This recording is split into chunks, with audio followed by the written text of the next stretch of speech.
Hello, my name's David Runciman, and this is Past, Present, Future. Today, in our series about the great political fictions, the great novels, the great plays, we've reached part 2 on George Eliot's Middlemarch. I'm going to be talking about some of the other characters, some of the other storylines. There are many characters, many storylines in this book, and trying to see if there's a way in which it all fits together.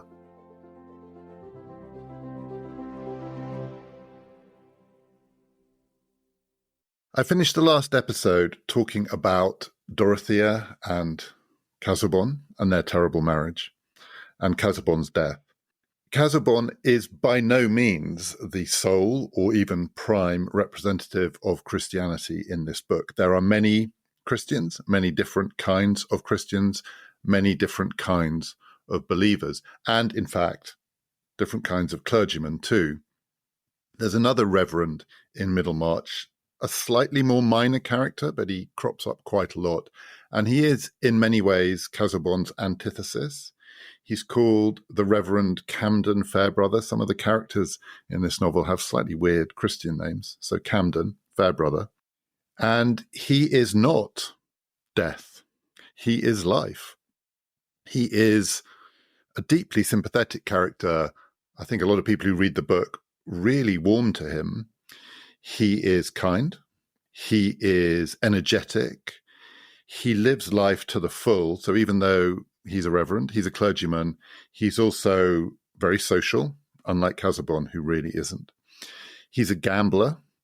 He plays whist for money quite well, successfully. He's not a careless cavalier gambler. He's a shrewd gambler. He wants to supplement his meager living. But what he isn't is much of a clergyman. Apparently his sermons are quite popular, partly because they're not particularly religious. They're just homilies about some home truths, sort of life advice. But we know he's not much of a clergyman because he thinks he's not much of a clergyman. He has doubts. We don't really hear much about the doubts that he might have about his faith, although I think it's implicit. But he definitely has doubts about whether he should be a clergyman. It's his profession. Men like him have to make a living somehow, and in late 1820s, early 1830s England, the church was one of the main professions. In fact, often it was the default option. And it's what he fell into. He's quite good at it in a way, although it doesn't seem to have much career advancement built into it. He's not really going anywhere until, through his own charm, but also good fortune, he inherits Casaubon's vicarage, thanks to Dorothea. Dorothea makes Fairbrother the new Casaubon. And this is good news not just for the parishioners who don't have to listen to Casaubon's sermons, but it's also good news for Fairbrother because it's much better paid. And actually he can look after his mother and his sister who depend on him for a living. He's a very worldly clergyman.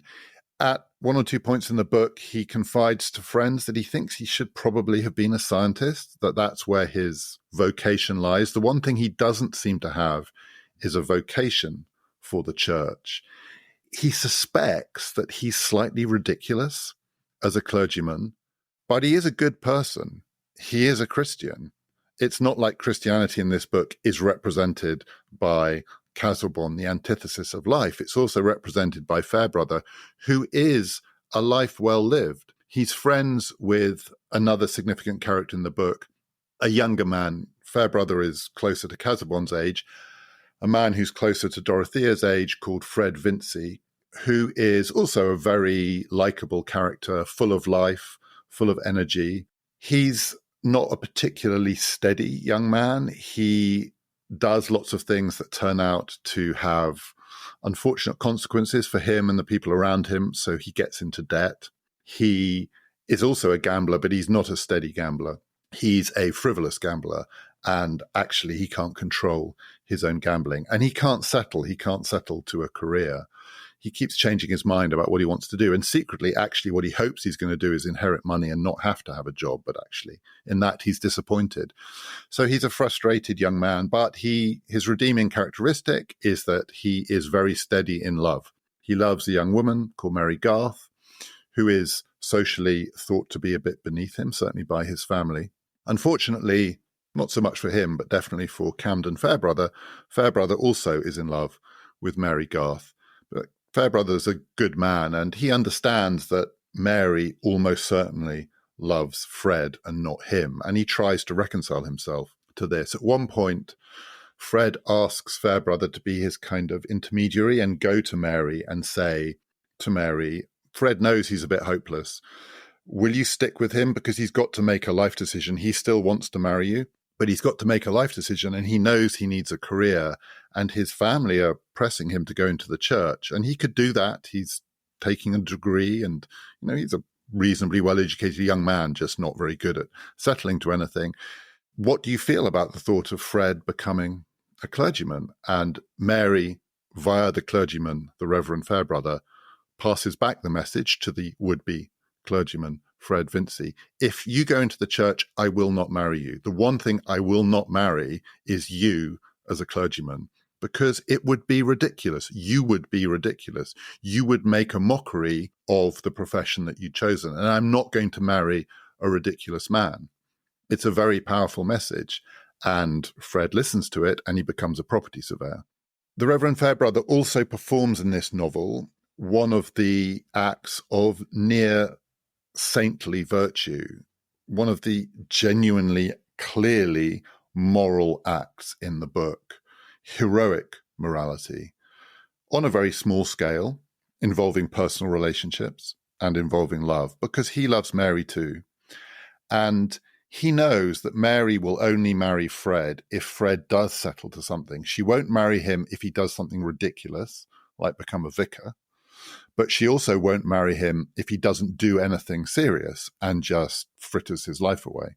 And Fred keeps trying to settle to something, but he's tempted.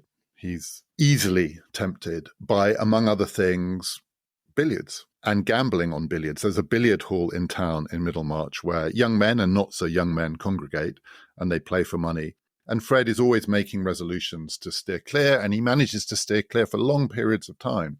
He's quite good at sticking to his resolutions until he isn't, like everyone. And he drifts back to the billiard hall. And the Reverend Fairbrother also occasionally hangs out in the billiard hall, but in a much more controlled, mature clergyman kind of way. And he sees Fred gambling. And he knows that if Fred goes down that path, Mary will eventually abandon him. And he can see that Fred is back on that path. And Fred really doesn't have it within himself to steady himself. And so Fairbrother faces a choice. He could let Fred go down that path. And almost certainly that will be the end of his relationship with Mary. And Fairbrother knows that Mary likes him too. And he's got a chance with Mary, for sure. If Fred wasn't there, Mary would almost certainly marry Fairbrother, because Fairbrother may think he's ridiculous as a clergyman, but he's not. He's a respectable guy and he's a good guy. And so he can, through doing nothing, allow Fred to reveal his true character to Mary. And he may then win the heart of the woman that he loves. Or he could say to Fred, you're going to lose Mary if you go back to that billiard hall. The only way you are going to finally be able to marry her is if you see this as your last chance. And he chooses the second option. He says to Fred, who is terrified that what Fairbrother is actually going to do is go to Mary and say, I saw Fred, he's back in the billiard hall, marry me. And Fred's convinced this is what's going to happen. I don't think we're meant to think Fairbrother would ever do that, but he could certainly have done nothing. Instead of which, he gives Fred the only talking to in Fred's life that actually works, that actually delivers results, because this is the one time that Fred finally comes to understand, and I think by implication, because in some almost unspoken part of himself, he knows what it costs Fairbrother to do this. He recognizes the heroism of the sacrifice, and it is a heroic sacrifice. When Fairbrother says to him, this is your last chance, he takes it, and he doesn't carry on gambling. And in the end, he wins Mary, and Fairbrother loses her. And Fairbrother loses her because of that conversation. And George Eliot gives us to understand that this is a deeply moral moment. And Fairbrother is a good person. I'm sure this is the kind of thing that made Nietzsche want to puke. But the one thing that you could not say about Fairbrother or about the way that George Eliot describes that encounter is that it's moralistic. Because one of the things that's really striking about it is Fairbrother himself doesn't really understand why he's doing it. So he is not doing it because he thinks he's a good person. He doesn't think he's a particularly good person, which is maybe one of the preconditions of being good. He's certainly not doing it for religious reasons. He's not doing it for anything like doctrinal reasons or to do with some code, some moral code of honesty or truthfulness or anything like that. He surprises himself when he does it. And until he does it, he doesn't know what he's going to do. It sort of comes out of him. And afterwards, he tries to rationalize it. So afterwards, he can tell himself a story about why he did it, which is not a religious story and is not even particularly a moralistic or moralizing story, though it's at some level a moral story. He thinks that if he genuinely loves Mary, he must care about her happiness. It's the sort of story that disappointed lovers might tell themselves when they lose out to a rival whom they know their beloved truly loves, which is, actually what I want is her happiness, and I suspect that in the end she would be happier with a reformed Fred than with me. She would be unhappier with an unreformed Fred than with me, but though I could have allowed that to happen, that would not be her highest happiness.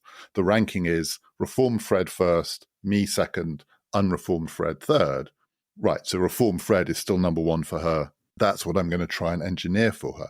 But it is a post hoc rationalization.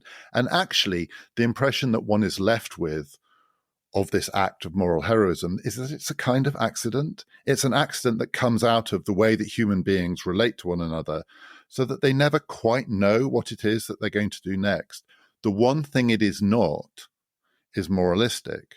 If it's close to a philosophy, it is close to the philosophy of the philosopher who was probably the most profound influence on George Eliot's own philosophy, the Enlightenment Jewish Dutch philosopher Spinoza, Baruch Spinoza, a complicated, profound, but sometimes impenetrable philosopher who had an understanding of morality, which is that it came out of lived human experience. It is not something that comes from the outside. It is not doctrinal in that sense.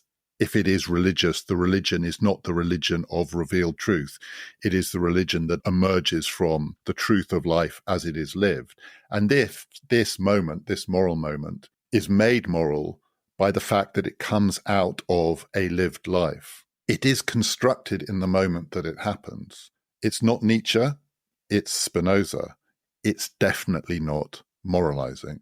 There is in Middlemarch a very moralistic character who is also probably the most Christian character in the book, in the sense this is the person for whom Christianity is absolutely central to his whole sense of who he is. He is dogmatic and doctrinal. He is a believer for whom faith absolutely is following a moral code. The code is everything to him. He is not a clergyman. He is not a reverend, but he is a lay preacher. He is not an Anglican. He is a Methodist. He's a dissenter. And he's also a businessman. He's a banker. He is the town banker in a way. He is probably the most important person in the town. He's not the mayor. The mayor actually is the father of Fred Vincy. But Bulstrode is the man. Nicholas Bulstrode, banker, lay preacher, moralizer. He has his fingers in all sorts of pies. Many people in the town are beholden to him. Quite a few people are in debt to him. He is a banker. He is also behind many projects in the town, business projects. He funds this thriving, vibrant manufacturing town, but also charitable projects. The book opens in an early sequence with an extended passage about Bulstrode's plan to fund the hospital. This is the hospital which is going to have to take the cholera patients. It reappears at the end in that light. Bulstrode is the funder of the hospital. He is also the driving force behind the hospital, and he wants to control the hospital to make sure that it is a site of moral Christian virtue. So there is a fight early on about who's going to be the chaplain, and Bulstrode is determined that it's not going to be Fairbrother, a flighty Anglican, non-vocational vicar. He wants it to be one of his kind, a fire and brimstone preacher. In the view of the town, there is a word for Bulstrode. The town, Middlemarch, the people, think he's a hypocrite. They look at him, they look at this man who is puritanical, who frowns on blaspheming and gambling and drinking and pleasure, a pleasureless Christian, who is moralizing, who is always telling people what he thinks they ought to do in the eyes of God, whose sermons are not like Fairbrother's sermons, which are life lessons. They are threats of damnation. And yet he's also a banker. He is a banker. And he's a greedy man. He's obsessed with money. He's thought in the town to drive a really hard bargain. He's exploitative. And seen from the outside, it is very hard for the people who have to live in a town dominated by a man like that to believe that he's sincere. He looks like that classic type in which there is an outward show of virtue, but underneath it, what you have is the grasping businessman.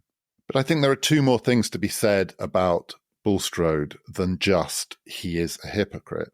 One is that he is also a classic type of Nietzschean Christian. The other type, not the Casaubon type, the negation of life. Bulstrode is full of life. He's full of energy. He's old. He's one of the oldest characters in the book. He's probably in his 60s, so good 20 years older than Fairbrother, who's 20 years older than some of the other characters. He's lived a full life. He's built a fortune. You don't build a fortune by just being Casaubon-like. You really have to go out in the world and make your way. He's full of life. He's full of energy. He's also full of a will, a drive to power. But as Nietzsche understood, Christianity doesn't just exist in the world as a dead hand stifling the human capacity to express power and therefore is embraced by the powerless. It can also be embraced by the powerful, because in a Christian world, if you can make use of Christian doctrine, it can become an extraordinarily useful vehicle for imposing yourself on other human beings, to dominate. You can dominate through Christianity. Christianity, after all, has created extraordinarily hierarchical social structures. It has given certain human beings astonishing power, life and death power. Bulstrode doesn't quite have life and death power, but my God, if you owe him money, it feels like he does. He is a dominating personality. He is the dominating Christian type. But he is also the ascetic, the self-denier, and he uses self-denial, self-abnegation as an expression of his will to power. He is the example of what Nietzsche called the ascetic priestly caste, the people who recognize that one of the things that you can do with religion is set yourself apart from other people by living up to standards that are too demanding for most people, and then turning that into a structure of social domination. So you require those standards of everyone, and because you are the one who's living up to them, because they are standards of self-denial, actually what it gives you is control over other human beings. Bulstrode is that type of Christian. And I think George Eliot sees it in something like those terms, though I should emphasize at this point, by the time she's writing Middlemarch, she hasn't read Nietzsche. Nietzsche eventually will read her. She hasn't read Nietzsche, but she has read a lot of German philosophy. I think she sees Bulstrode in those terms, but she also writes about him profoundly sympathetically. He's a terrible person in many ways. I mean, a really awful person in a completely different way from Casaubon.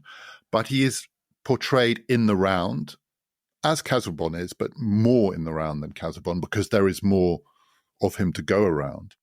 And George Eliot is very clear that she does not agree with her characters. She appears in this novel as the all-seeing, omniscient narrator at various points to comment on the characters that she has created who have a life of their own, but about whom she then expresses reservations or doubts, or explains what it is that is driving them. Of Bulstrode, she says, he isn't a hypocrite. They think he is, and it looks like he is, but she thinks he isn't, and after all, she created him. She thinks that Bulstrode is actually sincere in his faith. He really believes this stuff.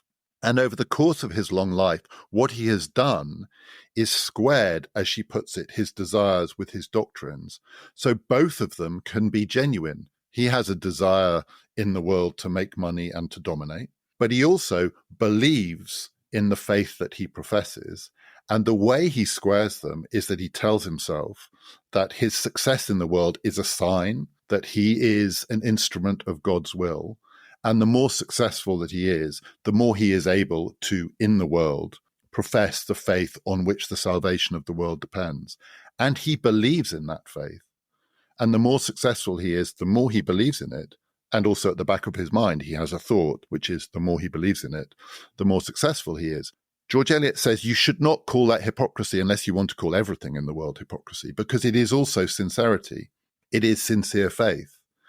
And Bulstrode is a believer. Probably in this book, he is the most sincere believer, more sincere than Casaubon, who I don't think in the end has any idea what he believes. Certainly more sincere than Fairbrother, though Fairbrother's sincerity is that he sincerely understands his own doubts. But Bulstrode just believes. And it's his belief that is his undoing in the end, not his hypocrisy. If Bulstrode was the character that the other characters in the book think he is, his end wouldn't be the terrible end that it is, that I'm about to describe, because he would be more devious, more manipulative, better able to adjust his behavior, because it wouldn't matter that it didn't match up to his faith. Because his faith is just for show. For the hypocrite, the faith is just the public performance behind which the real action is taking place. For Bulstrode, the sincerity of his faith depends on him being able to reconcile worldly success with a kind of puritanical profession of the true faith. What undoes him in the end is he genuinely has scruples. So it turns out that Bulstrode is a bad man, in the sense that he has done a bad thing deep in his past. Bulstrode's backstory is he's a self-made man. He starts out as a lay preacher. I think it's in Highbury in North London, but it also gives him social connections. By a circuitous route, Bulstrode ends up marrying a wealthy widow. But it turns out that this widow had a daughter, and her fortune is built on borderline criminal practices. It turns out that the fortune that Bulstrode inherits, and knowingly inherits, he totally knows its source because he worked in the business, is basically fencing for criminal goods. Criminals take their goods to Bulstrode's firm and he looks after them. It's a pawnbrokers, but it's a criminal pawnbrokers. And the daughter of the widow has left in disgust when she discovered how the family money was made. It's a convoluted plot. What happens is that the woman that he's going to marry will leave her money to Bulstrode, but only if he can assure her that her daughter is gone. That is, that her daughter is dead. No one knows what's happened to the daughter. He doesn't inherit if the daughter is alive. So he promises to this woman that he will try and find the daughter and let her know if the daughter is alive or not. Now, a true hypocrite would not even search, would pretend to look for the daughter, come back, say, I'm afraid there's no sign of her, I inherit. He searches for her, because he can't not. Part of him is unable to do the truly hypocritical thing. And he finds her, and he finds that she's still alive. And then he does the wicked thing, which is he tells this woman that her daughter is dead. And so he inherits. But there's one man involved in the search who knows the truth. And Bulstrode's deepest, darkest secret is only known by this other man. And he assumes this man has gone from his life because he paid him off. And in classic Victorian fiction style, this man, who is slightly cheesily named Raffles, reappears old, drunk, mean, desperate, and full of blackmailing malice. He returns to Bulstrode and says, you better pay me off because you do not want the people in this town to know the basis of your fortune. The twin bases of your fortune, one of which its criminal proceeds, the second of which is that you inherited it by telling a woman whose daughter you knew was alive that in fact her daughter was dead. Evil. If the town knows this, you are finished. And Bulstrode, unsurprisingly, is tortured by this thought and by this man, this drunken, leering, grinning man who's going around potentially telling people this story. Bulstrode never knows and who doesn't know. He pays him off again. Raffles comes back. It's blackmail. He knows he's never ultimately going to get rid of him. The last time that Raffles comes back, Raffles is sick. He's a drunk and he's suffering from, it's not quite put in these terms, alcohol poisoning. And he comes to Bulstrode and Bulstrode has to take care of him. And so Bulstrode faces this terrible dilemma, which is he knows his salvation lies in Raffles dying. But he can't kill him. That would be deeply unchristian. And he couldn't square that with his faith. He couldn't square it with his conscience. A really evil hypocrite would ease Raffles out of this life. Bulstrode can't do that. He has to take care of him. But he also really, really wants him to die. And Raffles is a terrible old drunk. His death maybe is coming anyway. Is there some way that it could not be accelerated but allowed to happen? Even that Bulstrode can't quite face, so he summons a doctor, of whom more in a minute. And the doctor tells him that the treatment, the only safe treatment, is not actually what the conventional medical wisdom of the time would say, which is that you should try and ease the suffering of a man in this condition by giving him opium and maybe giving him brandy. But very, very small doses of opium is his only chance. And Bulstrode commits to following this. But then Bulstrode gets tired and he lets his housekeeper take over the care of this man. And he agonizes about this. He doesn't tell her to do anything or even particularly not to do anything. He gives her the instructions that the doctor has given. He's clear about what needs to happen. But there's a part of him that suspects that her compassion means that she will do the folk wisdom thing, which is to feel this man is really suffering. Just a few drops of opium isn't enough. A bit more opium is going to help him because surely medical treatment means the relief of suffering. And actually, at a certain point, she comes to Bulstrode and says, "Can I have the key to the cellar?" Bulstrode does not ask her what she needs it for. He doesn't want to ask. He doesn't want to know. She wants to get some brandy out so she can relieve his suffering. And in the morning, Raffles is dead. Bulstrode hasn't killed him. At worst, this is a sin of omission. There are one or two moments he's aware he maybe could have said something or been a bit clearer.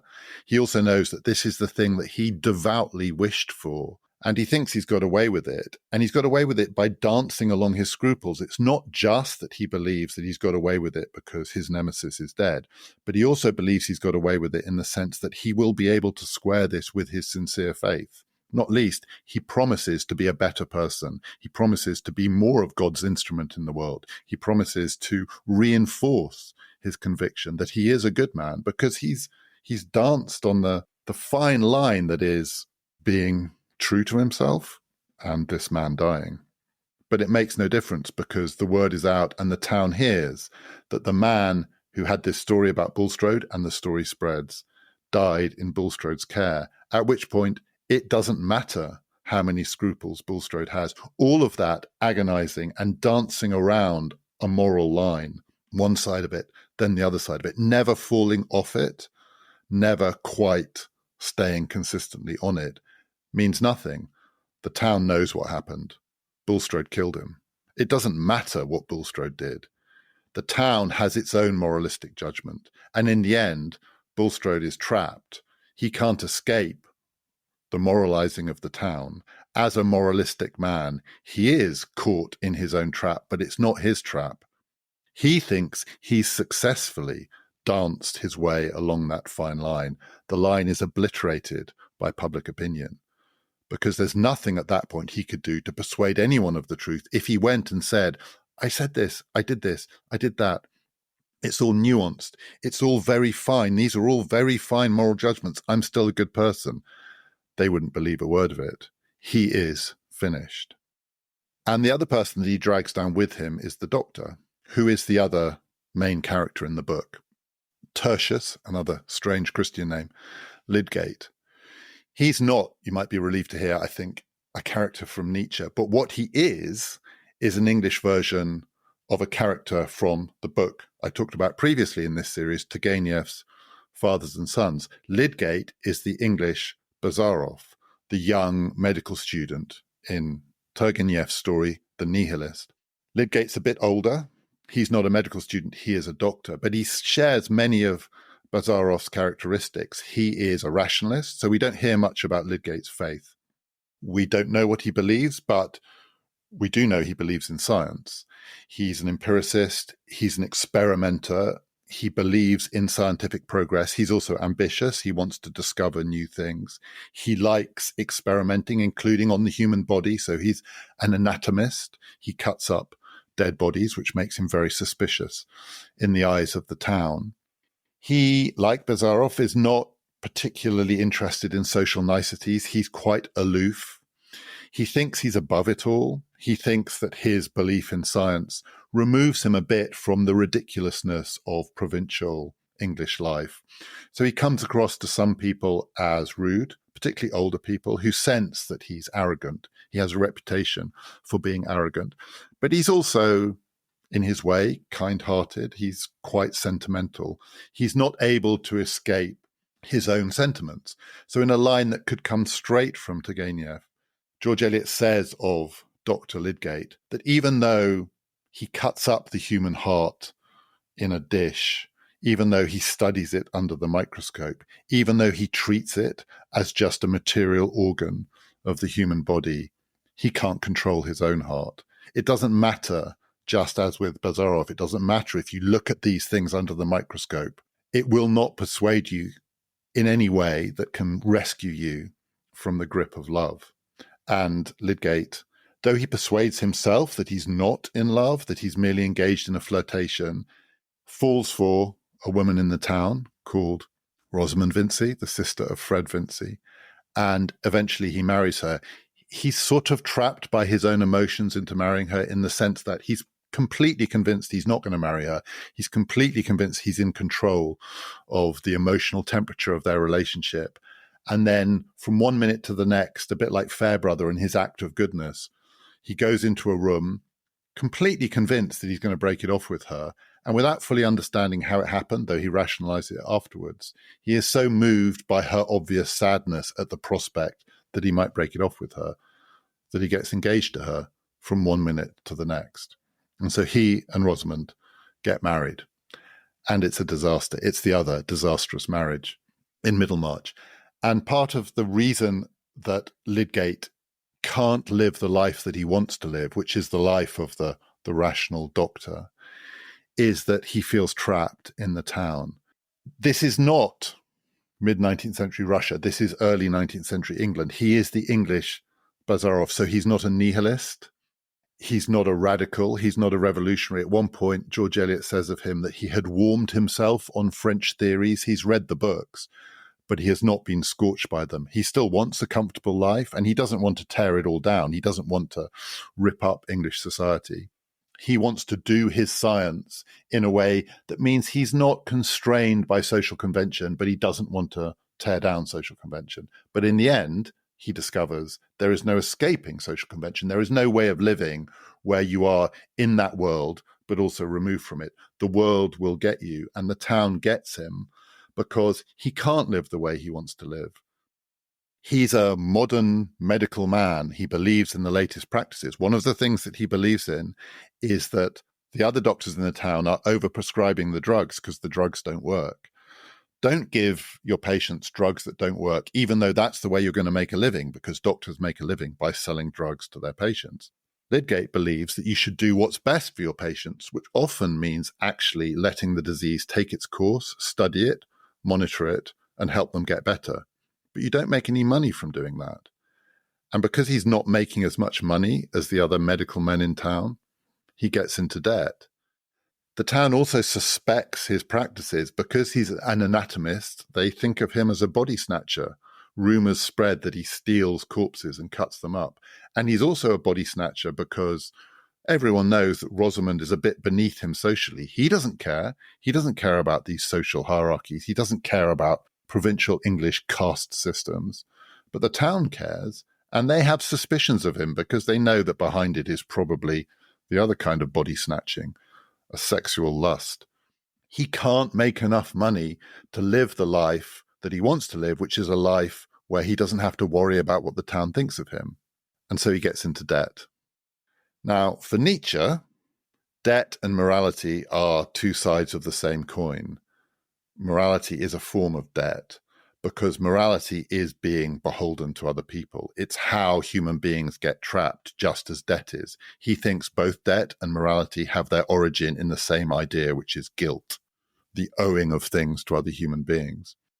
Lydgate discovers that debt is the moral code that traps him because he can't find a way out of it.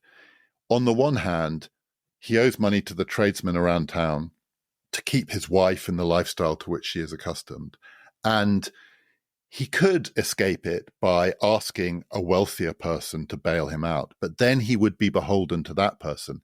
and his view of himself as an independent, free-thinking man won't allow it. On the other hand, if he doesn't bail out the tradespeople, they will get their clutches into him, and his life with his wife will become unlivable. And the other problem that he discovers is that his marriage is in some ways the opposite of Dorothea and Casaubon's. Dorothea's mistake was she thought she was marrying something, but actually she married nothing.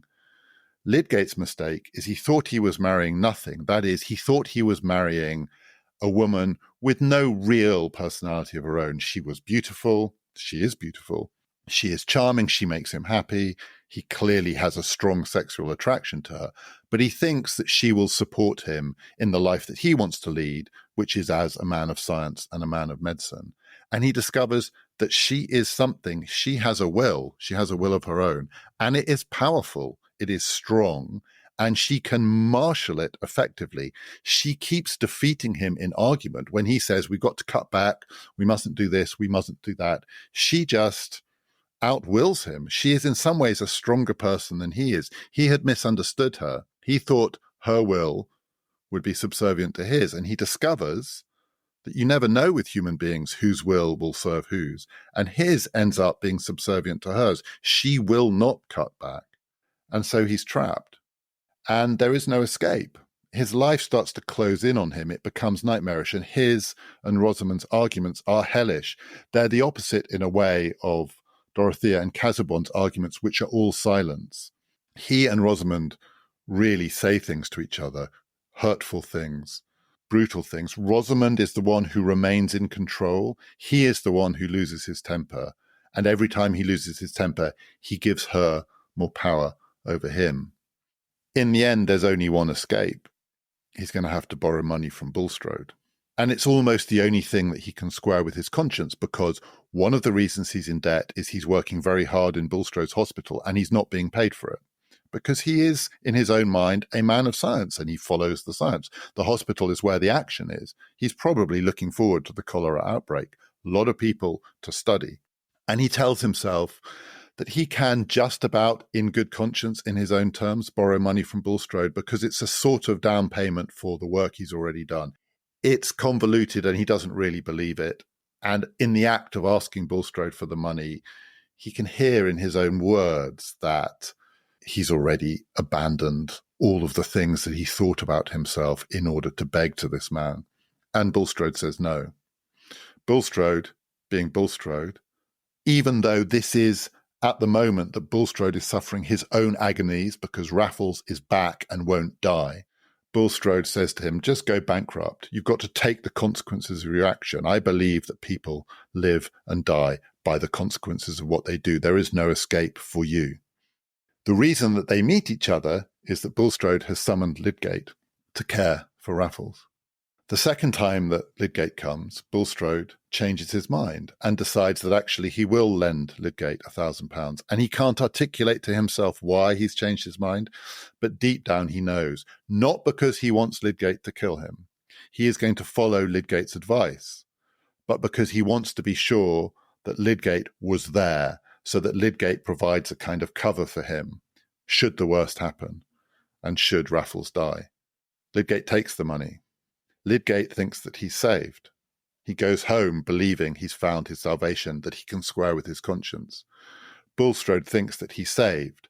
When Raffles dies, he thinks an event has happened that he didn't engineer. He didn't will it. He might have wished it, but he didn't will it, and he can square it with his conscience. And they're both wrong. When the town hears, the town doesn't just know that Bulstrode killed Raffles. The town knows that Lydgate agreed to cover it up in return for £1,000. Both men are destroyed in the eyes of the town. There is no saving Bulstrode, though his wife stands by him. He has to leave. But there is saving Lydgate. And at the end of the book, Lydgate is saved. And he's saved by the other act of moral heroism in this novel, which is performed by Dorothea. The plot is complicated, but essentially, by this point, Dorothea and Will know that they love each other, but they can't articulate it. And in the meantime, Dorothea has come to believe that actually Will is having a relationship of some kind with Lydgate's wife, Rosamond.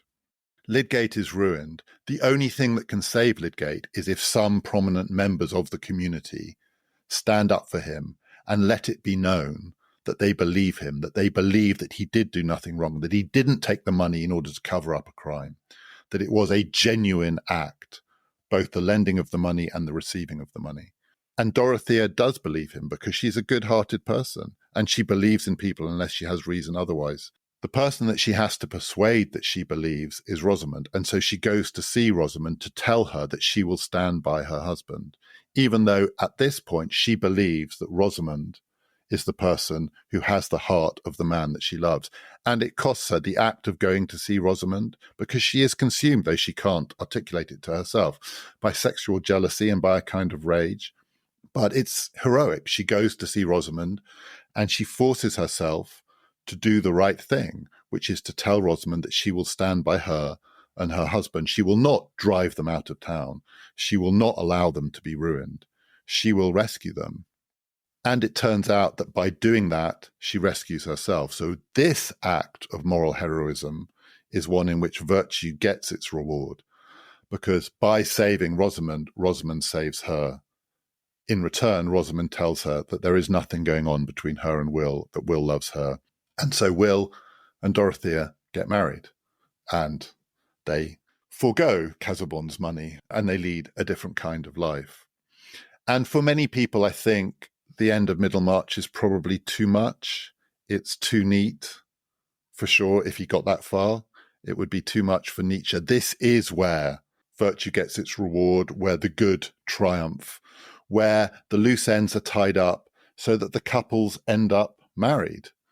And actually, none of the marriages break apart. Even Bulstrode's marriage holds together. His wife forgives him. She stands by him. Rosamond and Lydgate remain together. Lydgate is saved. He is not ruined. Dorothea gets to marry Will. Fred and Mary get to marry each other. All the loose ends are tied up, and all the loose couples are tied up. And for some readers, it feels a bit like George Eliot acting in place of God has engineered her universe so that it has, if not a moralistic or a moralizing, then at least a moral ending. There is a kind of moral here that the good does out in the end.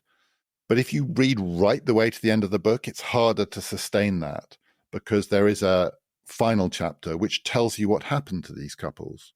Lydgate is not happy. Lydgate and Rosamond's marriage is never repaired. Lydgate's salvation is also his ruin. He has to become a fashionable society doctor. He gives up on the medicine as a symbol of how little he's lived up to his own dreams. He ends up publishing a treatise on gout, which is symbolic of the fact he is now actually working for the rich people, thought to be a rich person's disease. He and Rosamond have children. He's not happy. He dies young. He's ruined. He's saved, but he's ruined. Dorothea and Will are happy, we're told, but Dorothea never gets the promise that she starts the book with, which is a will of her own. She gets a Will, a husband called Will, but she has to live through him. He becomes an MP. He becomes a reforming MP, and she has to lead the life of a wife. She does good as a wife. She ends up with a limited horizon in which the good that she can do in the world is not what she dreamed of at the beginning, which is the vast open sea of the creative human intellect. It is being a good wife to a decent man. Some readers also find at the end of the book that they tire of the thought that George Eliot has created a whole world that she rules over like a kind of benign dictator. She does appear like God in this book. She is all-seeing.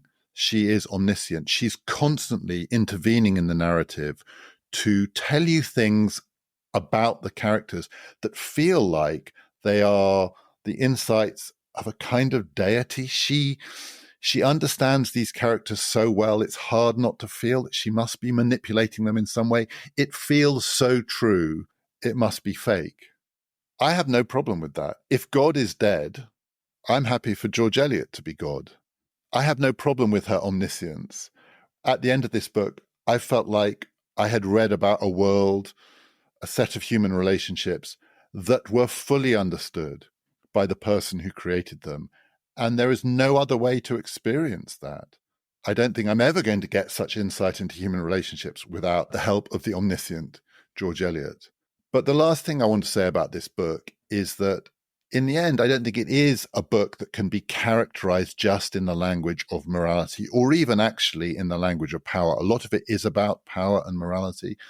But when you finish it, it's tempting to take away the idea that what it's really about is light, about how human beings see things and the light by which they see things, not in a religious sense, but almost in a physical sense. The dominating motif of the book, the images that appear most often right the way through it, are images of light and seeing and vision, lamps and half-lights and coloured lights and bright lights, some extraordinary images. There's a point in Dorothea's honeymoon, her nightmarish honeymoon in Rome, in Catholic Rome, where she's in a church and surrounded by the red that is everywhere, the red fabric that is everywhere. And George Eliot describes it like blood. She says it's like a disease of the retina, all this red.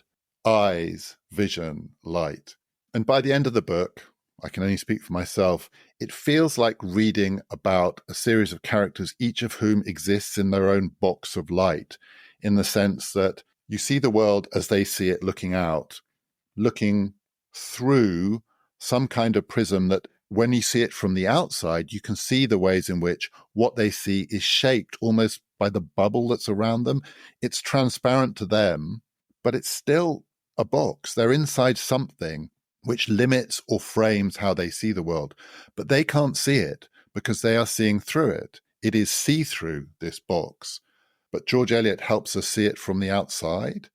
We can see the way in which every human being's view of the whole world is shaped by the prism through which they see it. And then she shows us what happens when these boxes of light, these people, interact with each other. Sometimes when they come together, they see more. They can see through the other person's prism into a wider vision. Sometimes, as when Dorothea and Casaubon come together, it suddenly shrinks. She thinks she's going to see the world, and she ends up seeing almost nothing. And the imagery is mainly of seeing and not seeing. Sometimes the other person limits what can be seen. Sometimes when the two people come together, like Lydgate and Rosamond, what they can see is the edge of their own vision. Suddenly they notice they're in a box. They're in a little room of light. There isn't any seeing out of it. It becomes opaque.